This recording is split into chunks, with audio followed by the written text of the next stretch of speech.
YCP senior నేతల్లో ఒకరైనటువంటి ధర్మాన ప్రసాదరావు ఇప్పుడు నిర్వేదం చెందుతున్నాడా అంటే ఎస్, అవుననే సమాధానం వస్తుంది. ఎందుకనంటే నిరుత్సాహంతో సాధారణంగా అందరూ కూడా మేము ఖచ్చితంగా గెలుస్తామనే ధీమాని వ్యక్తం చేస్తున్న నేపథ్యంలో కొంతమంది వైసీపీ నేతలు దాదాపుగా కాడి పడేశారు. అంటే ఓటమి ఖాయమైపోయింది కాబట్టి ఇక మనం ప్రగల్భాలు పలికి పెద్ద ఉపయోగం ఏముంటుంది, 4 రోజుల తర్వాత ఫలితాలు వచ్చాక కానీ ఇది బయటపడదు కదా అనే ఉద్దేశంతో కొంతమంది ముందే కాడి పడేశారు. అలాంటి వారిలో ఆ సీనియర్ నేత అయినటువంటి ధర్మాన ప్రసాదరావు, సో ఎప్పటి నుంచో ఆ పొలిటీషియన్గా ఉన్నటువంటి సీనియర్ నేత, అనేక కీలక పదవులు చేసినటువంటి వ్యక్తి, ప్రస్తుతం రెవెన్యూ శాఖ మంత్రిగా కూడా ఉన్నటువంటి వ్యక్తి. గతంలో శ్రీకాకుళం జిల్లాలో మొత్తం 10 సీట్లకు గాను 8 సీట్లు వైసీపీ గెలుచుకుందంటే అప్పట్లో ధర్మాన ప్రసాదరావు చేసినటువంటి కృషి ఫలితం అని చెప్పుకోవచ్చు. అందులోనూ ముఖ్యంగా ఆ పోల్ మేనేజ్మెంట్లో దిట్టగా పేరున్నటువంటి నేత Dharmana Prasadarao.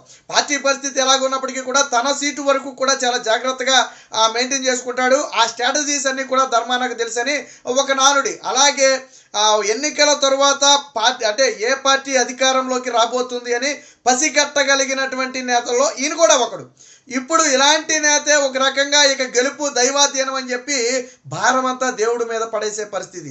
Of the record కూడా జగన్మోహన్ రెడ్డి నాకు కొంప ముంచాడు, ఆయన చేసిన పనులన్నీ కూడా ఇప్పుడు మాలాంటి వాళ్ళకు చుట్టుకున్నాయి, మేము ఎంత కష్టపడినా కానీ ఫలితం లేకుండా పోయింది, ఆ పార్టీలో ఉండాలో వెళ్ళాలో తెలియని పరిస్థితి అని చెప్పి ఒక రకంగా కొంతమంది తన సన్నిహితుల వద్ద బాధపడుతున్న పరిస్థితి. అంటే ఎందుకనంటే ధర్మాన లాంటి నేత ఓడిపోవడం అంటే కొంచెం బాధాకరమే. అయితే ఇక్కడ చంద్రబాబు గారి మాస్టర్ ప్లాన్ వర్కౌట్ అయిందని చెప్పొచ్చు.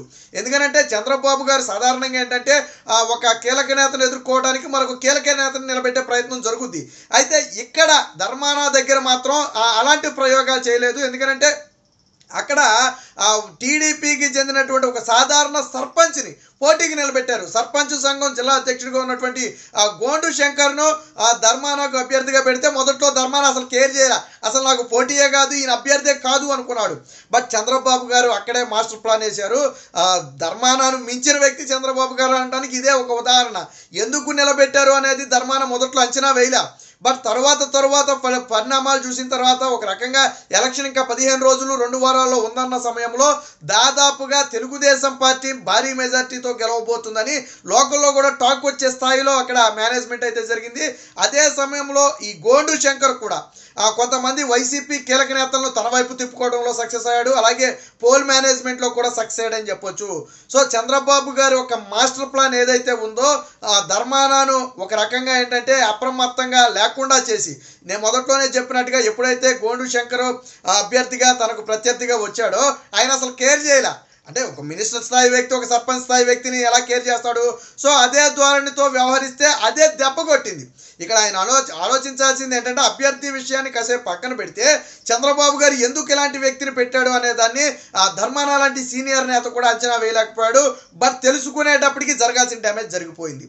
ఇప్పుడు గోండు శంకర్ భారీ మెజార్టీతో అక్కడ గెలుపు గురించి కాదు, మెజార్టీ గురించి పందాలు కాస్తున్నారు అంటే ధర్మాన ప్రసాదరావు ఓటమి దాదాపుగా ఖాయం. అందుకని ఆయన ఏమన్నాడు, జగన్మోహన్ రెడ్డి నాకు కోపం ముంచేశాడు, ఆయన చేసిన పనులన్నీ కూడా నా మెడకు చుట్టుకుని నేను ఎంత చేసినా కానీ ఏమీ చేయలేని పరిస్థితి అని చెప్పి ఒక రకంగా ఒక సర్పంచ్ స్థాయి వ్యక్తి చేతిలో ఓడిపోవటం అంటే ధర్మాన లాంటి సీనియర్ నేతలకు కొద్దిగా అవమానంగానే భావిస్తారు. సో అదే ఇప్పుడు ధర్మాన ప్రసాదరావులో అయితే ఒక తీవ్ర మనోవేదనగా ఉంది. దాదాపుగా ఎన్నికల తర్వాత కనపడలేదు. సాధారణంగా ఆయన మనకు తెలుసు అప్పుడప్పుడు వివాదాస్పద వ్యాఖ్యలు చేసి జగన్మోహన్ రెడ్డిని కూడా ఇరకాటంలో పడేస్తూ ఉంటాడు. అదే సమయంలో రాయలసీమ నుంచి ఎవడైనా దౌర్జన్యం చేయడానికి మా సైడ్ వస్తే చూస్తూ ఊరుకోబోం అని చెప్పి కూడా గతంలో హెచ్చరించిన పరిస్థితి. సో వైసీపీకి చెందినటువంటి కొంతమంది రాయలసీమ నేతలు తమ భూములు ఆక్రమిస్తున్నారని చెప్పి ధర్మాన కొంత ఆవేదన కూడా వ్యక్తం చేసిన పరిస్థితి. ఇక ఇదే సమయంలో రెవెన్యూ శాఖ మంత్రిగా కూడా అనేక ఆరోపణలు ఎదుర్కొన్నారు. గతంలో కూడా ఏదైతే సైనికులకు భూములు ఉంటాయో, ఎప్పుడైతే పదవి విరమణ చేసినటువంటి మాజీ సైనికులకు ఇచ్చే భూములు ఉంటాయో అందులో కూడా కుంభకోణం జరిగిందని గతంలో ఒక సిట్ నివేదిక ఇచ్చినప్పటికీ కూడా ఎప్పటికీ కూడా చర్యలు తీసుకోలేదు. అందులో ప్రధాన సూత్రధారిగా ఉన్నటువంటి వ్యక్తి ధర్మాన నాడు మంత్రిగా ఉన్నప్పుడు జరిగినటువంటి ఘటన అది. సో దాని మీద ఈ నేటికి చర్యలు తీసుకోలేదు. ఇవన్నీ కూడా ఆయనకి ప్రతిబంధకాలుగా మారాయి. అందుకనే ఇప్పుడు భారం అంతా దేవుడి మీద నెట్టేసి ఇక గెలుపు అనేది దైవాధీనం, మనం చేయాల్సింది చేశాం, ఇక గెలుస్తామా ఓడతామా అనేది మన చేతిలో చేతుల్లో ఏమీ లేదు, అదంతా దైవాధీనం అని చెప్పి ఆయన నిరాశ నిస్పృహల్లో అయితే ఉన్నట్టుగా తెలుస్తుంది. సాధారణంగా ఎవరిని కూడా కలిసే ప్రయత్నం కూడా చేయట్లేదంట. ఎన్నికల తర్వాత కొంతమంది ఆయన సీనియర్ నేత, అందులో ఆయన కొంచెం నాడి తెలిసిన వ్యక్తి కాబట్టి అసలు ఫలితాలు ఎలా ఉండబోతున్నాయని కొంతమంది ఆయన్ని సంప్రదించే ప్రయత్నం చేస్తే, ఎందుకంటే బహుశా బెట్టింగ్లు కాసేవాళ్ళు వాళ్ళు వీళ్ళు ఎలా ఉందని ఊహకైతే వస్తారో అందులోనూ కొంతమందికి ఆతృత ఉంటుంది. కాబట్టి సీనియర్ నేత కదా అని చెప్పి ఈయన దగ్గరికి వెళ్ళే ప్రయత్నం చేస్తే ఈయన కలవటానికి కూడా చాలా మందిని కలవటానికి కూడా అచ్చుకునే ప్రయత్నం చేయట్లేదంట. బట్ తనకు బాగా దగ్గరగా ఉన్నటువంటి కొంతమంది వ్యక్తుల దగ్గర మాత్రం జగన్మోహన్ రెడ్డి నా కొంప ముంచేశాడని చెప్పి ఒక రకంగా నిర్వేదం చెంది నిరాశ నిస్పృహల్లో ఉన్నట్టుగైతే తెలుస్తుంది. సో తన గెలుపు మీద తాను కూడా ధీమా వ్యక్తం, పార్టీ గెలుపుని కాసేపు పక్కన పడేద్దాం, తన గెలుపు మీద తాను కూడా ధీమా వ్యక్తం చేయలేక దేవుడి మీద భారం పడేశాడంటే ఎప్పుడైతే అంటే ఆయన్ని ధర్మానాన్ని బాగా దగ్గరుండి చూసిన నేతలు ఏంటంటే ఈయన ఇలాగెప్పుడు మాట్లాడలేదు, ఎన్నో ఆటుపోట్లను ఎదుర్కొన్నాడు, ఎన్నో ఎన్నికలు చూసిన వ్యక్తి. ఆయనకేం ధర్మానాకి ఎన్నికలు అనేది కొత్త కాదు, అలాగని పోల్ మేనేజ్మెంట్ కొత్త కాదు.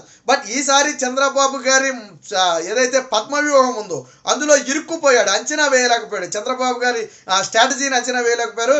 చంద్రబాబు గారు కొన్ని నియోజకవర్గాల మీద కీలకంగా దృష్టి పెట్టారు. ఖచ్చితంగా ఎట్టి పరిస్థితులు అక్కడ వాళ్ళని ఓరించాలని చెప్పి చంద్రబాబు గారు గట్టి పట్టుదలతో ఉన్నారు. అలాంటి వారిలో ధర్మాన ఒకళ్ళు, బొత్స సత్యనారాయణ గారిని కానివ్వండి, ధర్మాన కానివ్వండి, జోగ్ కానివ్వండి, అంబటి కానివ్వండి, రోజా కానివ్వండి, ఇలాంటి కొంతమంది కీలక నేతలు, కొడాలి కానివ్వండి, వల్లభనేని కానివ్వండి, ఇలాంటి కొంతమంది నేతలను ఖచ్చితంగా ఓడించాలనే ఉద్దేశంతో ఆయన పకడ్బందీ వ్యూహ ప్రణాళిక చేయడంతో పాటు అక్కడ అభ్యర్థుల ఎంపిక విషయంలో కూడా చంద్రబాబు గారు జాగ్రత్తలు తీసుకోవడమే కాకుండా పర్సనల్ కేర్ కూడా కాన్స్టిట్యూన్సీలో తీసుకోవడం జరిగింది. సో అందులో భాగమే ఈ ధర్మాన. బట్ ఎప్పుడైతే ఒక సాధారణ సర్పంచ్ స్థాయి వ్యక్తిని తనకు అభ్యర్థిగా పెట్టారు, గోండు శంకర్ని, సో ఆయన కృషిని కూడా మనం మెచ్చుకోవాలా. జిల్లా సర్పంచ్ సంఘం అధ్యక్షుడిగా ఉన్నటువంటి తనకి ఇచ్చిన అవకాశాన్ని సద్వినియోగం చేసుకున్నాడు.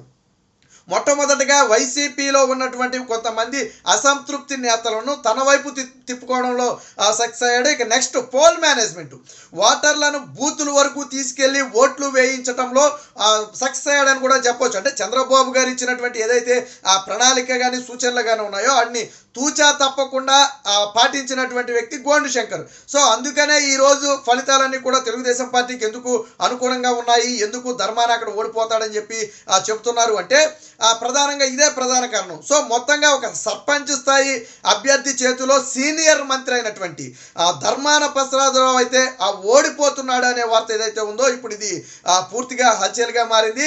ధర్మాన కూడా బయట మొహం చూపించలేకపోవటం, ఇదే సమయంలో జగన్మోహన్ రెడ్డి లాంటి వాళ్ళు ఆల్రెడీ లండన్ టూర్ చెక్ చేయటం, ఇవన్నీ కూడా దగ్గరుండి పరిశీలిస్తే ఎక్కడా కూడా మేము గెలుస్తున్నామని, ఇంకా కొంతమంది నేతలు కనీసం వైసీపీ గెలవబోతుందని స్టేట్మెంట్ ఇచ్చారు. అంబటి రాంబాబు కానివ్వండి, లేదా జోగి కానివ్వండి, పేరుని నాని కానివ్వండి, కొద్దిగా స్టేట్మెంట్లు ఇచ్చారు. బట్ సీనియర్ నేత అయినటువంటి ధర్మాన స్టేట్మెంట్ ఇవ్వడానికి కూడా వచ్చుకోలేదు. పోనీ తన నియోజకవర్గంలో తాను గెలవబోతున్నానని కూడా చెప్పలేని పరిస్థితి. ఒక రకంగా 5 ఏళ్ల పాటు తన నియోజకవర్గంలో పెద్దగా అభివృద్ధి మీద దృష్టి పెట్టకపోవడం, కొంత సొంత పార్టీ నేతల్లోనే వ్యతిరేకత రావటం, ఇవన్నీ కూడా ధర్మానకు ఇబ్బందులుగా మారాయని చెప్పొచ్చు. వీటన్నిటినీ కూడా తెలుగుదేశం పార్టీ పక్కాగా క్యాష్ చేసుకుంది. ఇదే సమయంలో చంద్రబాబు గారి మాస్టర్ ప్లాన్ ఏదైతే ఉందో అది పూర్తిగా వర్కౌట్ అయిందని చెప్పొచ్చు. మొత్తంగా ఒక సర్పంచ్ స్థాయి వ్యక్తి చేతిలో, ఒక టీడీపీ కార్యకర్తల పార్టీ అని ఎందుకంటారంటే ఒక సర్పంచ్ని ఈరోజు ధర్మాన లాంటి సీనియర్ నేతకు ఎదురుగా అభ్యర్థిగా పెట్టిందంటే, కలిసేటి అప్పలనాయుడు లాంటి ఒక సాధారణ వ్యక్తిని ఈరోజు అక్కడ ఎంపీలుగా పెట్టిందంటే, ఎంపీ స్థానం ఎంపీగా కూడా పోటీకి పెట్టిందంటే, ఇలాంటివన్నీ కూడా టీడీపీ పార్టీలోనే సాధ్యమవుతాయి. మొత్తంగా ఏది ఏమైనా ధర్మాన ఓటమిని అయితే పరోక్షంగా అంగీకరించినట్టుగా ఇప్పుడు రాష్ట్ర వ్యాప్తంగా టాక్ నడుస్తుంది.